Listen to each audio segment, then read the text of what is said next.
We are on page 240, section 4.4. These are the assigned problems you must work on. 1, 3, 6, 7, 8. The answer to 7, part A is half, part B is 1, part C is 3/4. Then you take the standard deviation and you find this value. Answer to problem 8, A is 3, B is 11, C is 2. The standard deviation is square root of 2. Try these problems, see if you can solve them on your own. We're going now, one more time, to work on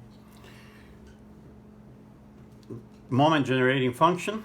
We're going to find the mean and the variance of the Poisson distribution by the method of moment generating function.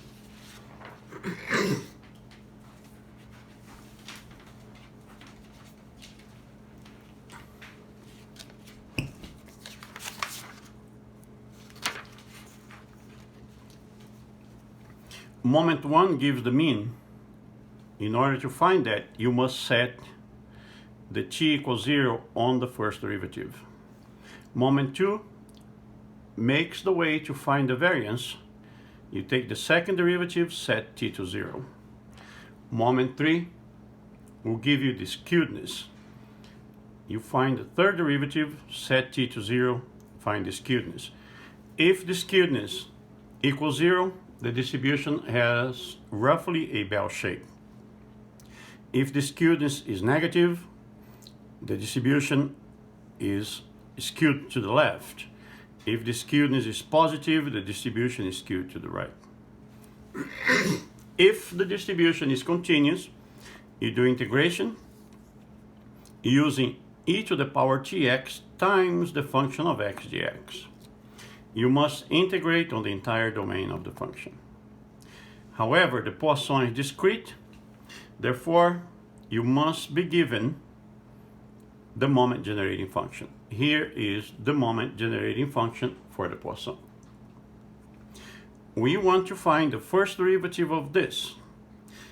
Keep in mind that the derivative of e to the u over x is e to the u times the du. Now, we have this function and we must take the first derivative. So we're going to set the power to u. U is lambda et minus 1. Lambda is a constant, it stays. Derivative e to the t is e to the t, derivative of minus 1 is 0, and we get lambda et. But you remember that the derivative of e to the u is e to the u, du. This being the du, we still need the e to the u. And here it is, u, e to the u. This entire piece is the first derivative. This entire piece is the first derivative. Set t to 0, and look what happens. 0 makes a 1, 0 makes a 1, power is 0, e to the 0 is 1. And if you follow now, all that's left is lambda, which is the same as the mean. Therefore, the derivative set to 0 giving lambda means that the mean of the Poisson is simply the mean. The distribution has no other parameter. Second derivative. We're going to take the first derivative. Look at the first derivative. It tells us that we need a product rule. So, second derivative. Okay? Here is what we have. Well, note that the derivative of this is product rule. So, keep the first derivative of this piece. However, we have just done it. We just did the derivative of this piece. Let's go back. We have this piece. The derivative of this piece is this entire piece. Therefore, according to the product rule, keep the first, derivative of the second, but it's all of that. Therefore, look at here.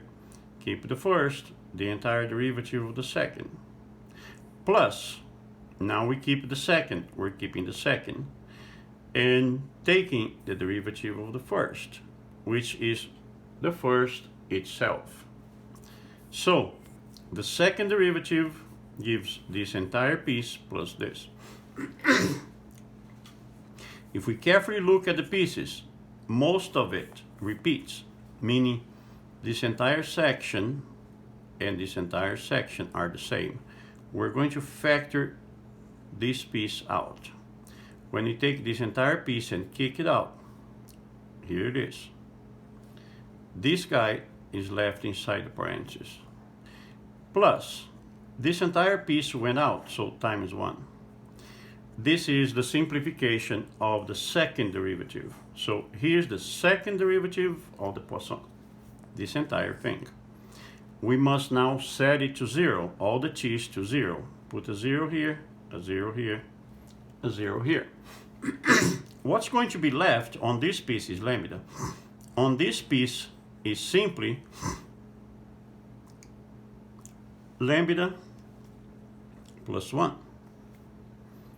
So, where is this lambda plus 1 coming? It's coming from this piece here, this piece here. So we get that. Now, if we distribute the lambda, we get simply lambda squared plus lambda. So this is the second derivative after you set the t to 0 for the Poisson.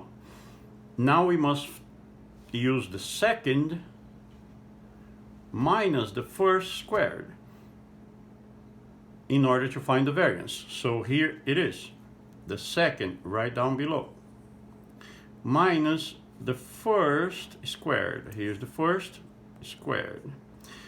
After the first and the last cancel out, we end up with just lambda. So we conclude that in the Poisson, the mean is mu and the variance is mu. Therefore, the standard deviation is the square root of mu. You will work on the assigned problems 1, 3, 6, 7, 8. You have some answers here. Later, I'm going to give you a video answer to 1, 3, 6, 7, 8 with all the details.